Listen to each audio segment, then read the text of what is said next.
सरकार में मंत्रिमंडल विस्तार, किसकी जाएगी कुर्सी और किसको मिलेगा ताज? क्या तीसरी वर्षगांठ पर सरकार देगी योजनाओं की सौगात?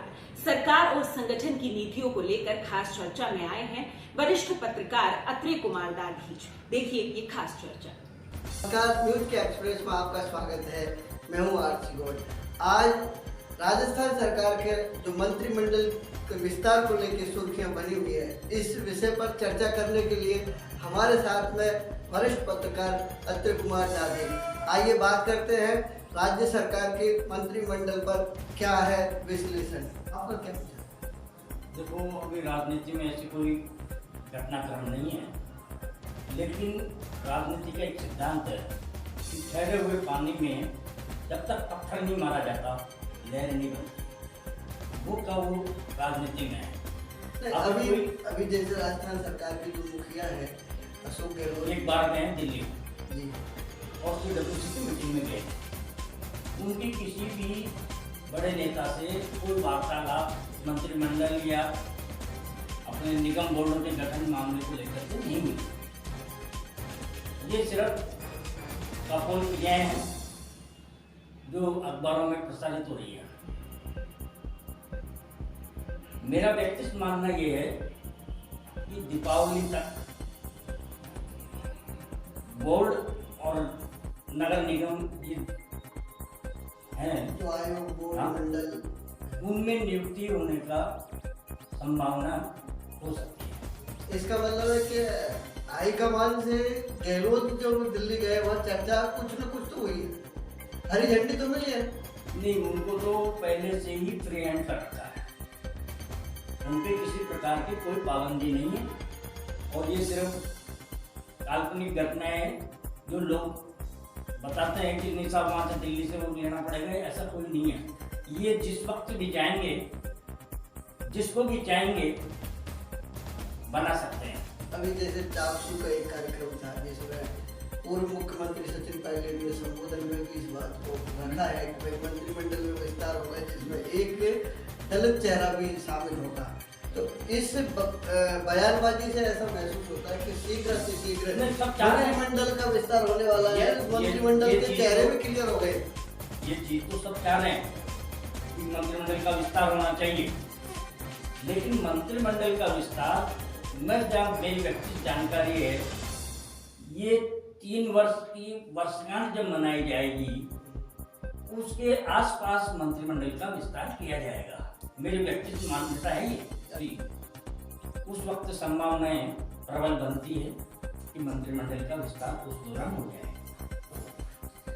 इसमें ये जो आयोग बोर्ड या मंडल के जो पदाधिकारियों की भी जो नियुक्ति होने वाली है, तो क्या इसमें पहले के जो मंत्रिमंडल से जो चेहरे हैं उनको इधर उधर कुछ ऐसे नहीं, कई ऐसे व्यक्ति हैं जिनका संगठन में वजूद है और जिन्होंने वर्षों संगठन में काम किया है, संगठन उनके जरिए मजबूत भी रहा है।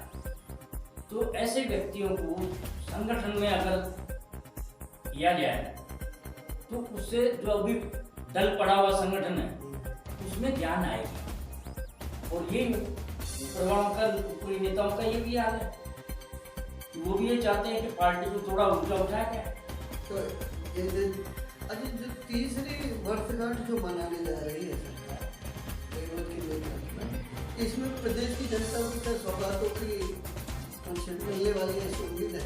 देखो, अशोक गहलोत आम आदमी से जुड़ा हुआ मुख्यमंत्री है और वो हर मर्म को जानता है। जो गरीब का मर्म है, जो गरीब की पीड़ा है, उससे परिचित है।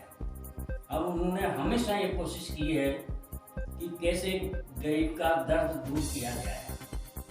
उसके लिए आप देख लो, सबसे पहले काफी टाइम पहले फ्री इलाज हुआ करता था। मैं जहाँ तक समझता हूँ 25-30 साल पहले, बीच में बंद कर दिया था शिवचरण माथुर सरकार ने, इस पर बिल्कुल बैन लगा दिया। अशोक गहलोत ने उस चीज को समझा और वो चालू करा दिया।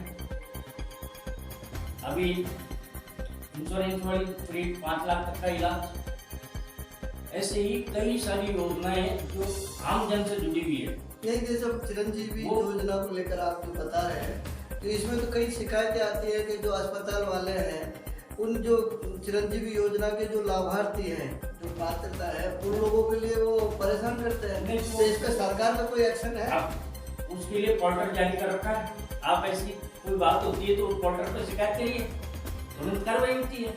लेकिन आम आदमी को उस पोर्टल की जानकारी नहीं होने से वो शिकायत नहीं कर पाता है। तो सरकार ने पोर्टल को जन जन तक पहुंचाने के लिए इस तरह का कोई वो यही तो समस्या है कि अधिकारी वर्ग जो जनसंपर्क विभाग है उसको ये जिम्मेदारी है, लेकिन जनसंपर्क विभाग आज की तारीख में बिल्कुल निष्क्रिय है। सरकार की 338 ऐसी योजनाएं हैं जो आम जन को प्रभावित करती है, लेकिन उनका प्रचार प्रसार सही नहीं होने की वजह से लोगों को जानकारी नहीं है। तो इसका मतलब ये है कि जनसंपर्क विभाग भी तो सरकार के अंडर में है। अब उसकी दूसरी जिम्मेदारी जो होती है हाँ। वो होती है संगठन की। संगठन भी उस पर डर पड़ा हुआ है। अध्यक्ष बने हुए आज 1.5 साल होने को आया, साल भर तो हुई गया करीब, लेकिन जो उन्होंने कार्यकारिणी जो बना रखी है उस कार्यकारिणी में कितने व्यक्ति हैं जो काम कर रहे हैं। अभी जो 55 सदस्यीय या 100 सदस्यीय जो टीम बनाई हुई है प्रदेश कांग्रेस की, उसमें कितने ऐसे पदाधिकारी हैं जो धरातल पे काम कर रहे हैं, जबकि उनकी नैतिक जिम्मेदारी है कि सरकार ने जो भी निर्णय लिए हैं, जो भी फैसले हैं, जनहित के जो फैसले हैं, उनको ढाणी ढाणी तक पहुंचाने की जिम्मेदारी कार्यकर्ताओं की होती है, उन पदाधिकारियों की होती है जो वहाँ बैठे हुए हैं। तो इसका मतलब ये रहा संगठन कमजोर है। बिल्कुल कमजोर है। संगठन को ऐसी कैसे जांच की जाएगी? इसीलिए और इसका जिम्मेदार कौन रहेगा? इसीलिए जो सरकार में मंत्री बैठे हुए हैं जो पहले संगठन से जुड़े हुए थे, जिनकी वजह से संगठन खड़ा था, उन्हीं व्यक्तियों को वापस संगठन में जोड़ा जा रहा है ताकि संगठन को मजबूती मिल सके। इसका मतलब तो ये हुआ कि करीब आधा दर्जन मंत्रियों का पद हाँ, बदल रहा है। हाँ, तो नए चेहरे पर मंत्रिमंडल में शामिल हो गए। नहीं, ऐसा तो नहीं होगा, क्योंकि जो गाइडलाइन है पहले से जो चली आ रही है कि प्रथम बार जीतने वाले को मंत्रिमंडल में शामिल नहीं किया जाएगा। मंत्रिमंडल में वही चेहरे शामिल होंगे जो 3 बार या उससे अधिक जनप्रतिनिधित्व दायित्व संभाल चुके हैं, वही लोग इसमें शामिल हैं। तो सरकार अपने मंत्रिमंडल और अपने संगठन में ही, या पार्टी जो सत्ताधारी पार्टी है, अपने संगठन को ही व्यवस्थित करने में रहेगी?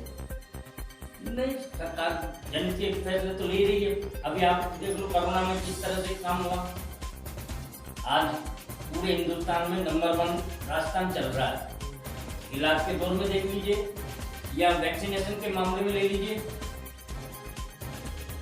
या और अन्य मामलों में भी ले लीजिए तो राजस्थान प्रथम रहा है। नहीं, वैसे जो कोरोना काल में कई पत्रकारों की भी तो मौत हुई है कोरोना काल में। नहीं तो उनको मुआवजा भी, अभी 20 पत्रकारों को मुआवजा दिया है राज्य सरकार ने, आपको ध्यान हो। तो इसके अतिरिक्त हम तो मोटा मोटा जो पत्रकारिता के क्षेत्र से जो जुड़े हुए हैं उनके आंकड़े बता रहे हैं, लेकिन आम जनता के तो बहुत लोग मिल गए। जो कोरोना से गए हैं हाँ। उन सभी के परिवारों को आर्थिक सहायता राज्य सरकार ने दी है। अब ये अलग बात है कि कोई 1% कोई रह गया हो जो वहां तक नहीं पहुंचा हो, तो मैं ये कहता हूँ कि उसको भी वहाँ अपना पक्ष प्रस्तुत करना चाहिए ताकि उनको भी ये मिलेगा। अशोक गहलोत जी इस मामले में बहुत ही संवेदनशील हैं। वो नहीं चाहते कि किसी गरीब को कोई नुकसान हो, वो हमेशा गरीब का भला करना चाहते हैं। आपके हिसाब से भाजपा का कार्यकाल और कांग्रेस का कार्यकाल जनता के हितों को देखते हुए कितना फर्क? देखो, ये तो सोच पर निर्भर करता है। एक तो आप किसी गरीब व्यक्ति को उठाने की सोच लेकर के चल रहे हो और एक किसी अमीर को और अमीर बनाने की सोच लेकर चल रहे हो, तो दोनों की सोच में कितना अंतर होगा वो आप आंदोलन कर रहे हैं। तो राजस्थान में वसुंधरा सरकार थी तो उसकी क्या मानसिकता थी? आपने खुद ने देखा होगा, यानी पत्रकारों के अधिकांश मामले उन्होंने अटका के रखे। हरदेव जोशी जब मुख्यमंत्री थे उस दौरान पत्रकारों को प्लाट आवंटित किए गए थे। उसके बाद में अशोक गहलोत ने सभी को मकान की दिए। सेकंड योजना फिर अशोक गहलोत जी ने ही लागू की और किसी ने लागू नहीं की। वो अभी तक अटकी पड़ी है 10 साल से। और वसुंधरा जी का जो शासन आया, गरीब की तेजी रहती तो उसको इस तरह से नहीं बनाती, लेकिन वो गरीब की तेजी कहाँ थी? अभी भी तो जो पत्रकार आवास योजना अटकी पड़ी है। नहीं, इस आवासीय योजना को तो मतलब आज इस स्थिति में लाके खड़ा कर दिया है। जैसे कोर्ट में जो केस चल रहा था, राज्य सरकार उस केस को वापस ले रही है। इसके लिए पूरी मंथन जो भी होना था वो पूरा कर लिया गया। उसके अलावा जेडीए के अधिकारियों को अतिरिक्त जमीन तलाश करने के भी आदेश जारी कर चुकी है सरकार। नहीं सुने? तो आपको क्या लग रहा है कि ये तीसरी वर्षगांठ पे पत्रकारों में खुशी की लहर है? मुझे पूरी उम्मीद है कि तीसरे वर्ष में ये जो वर्षगांठ मनाई जाएगी, जो इसका ये 1 महीने का जो कार्यक्रम चलेगा, उस दौरान पत्रकारों को ही नहीं और भी कई योजनाएं लोगों का, आमजन को मिलेगी, जिससे आमजन का फायदा होगा। धन्यवाद, बने रहिए हमारे साथ, फिर होगी अगले शख्स के साथ मुलाकात। तब तक के लिए